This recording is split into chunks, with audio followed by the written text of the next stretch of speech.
বিয়ের প্রতিশ্রুতি দিয়ে সহবাস, পরে অস্বীকার। অভিযুক্ত বাবা ও ছেলেকে ঘটনায় গ্রেপ্তার করা হয়েছে।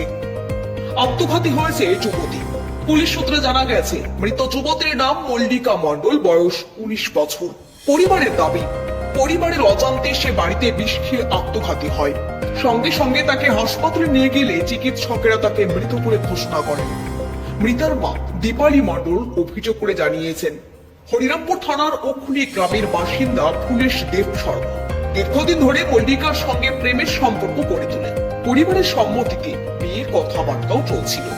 এই সম্পর্কের আড়ালে মেয়েকে বিভিন্ন জায়গায় নিয়ে গিয়ে বিয়ের প্রতিশ্রুতি দিয়ে সহবাস করে ফুলেশ বলে অভিযোগ। তার সঙ্গে ছিল আরো কয়েকজন, যারা এই সম্পর্কের সূত্রধর বলে দাবি দীপালি দেবীর। অভিযোগ, পরবর্তীতে ফুলেশ মল্লিকাকে বিয়ে করতে অস্বীকার করে।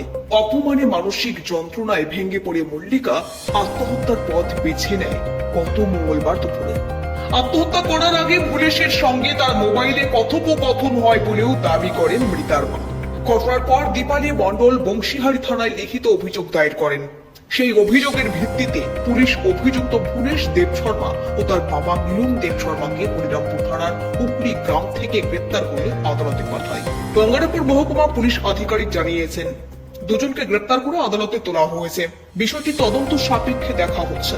স্থানীয় মহলে এই ঘটনাকে কেন্দ্র করে ক্ষোভ ও শোকের ছায়া নেমে এসেছে। সমাজে নারীদের নিরাপত্তা এবং প্রতিশ্রুতির অপব্যবহার নিয়ে প্রশ্ন তুলেছে এই মর্মান্তিক পরিণতি।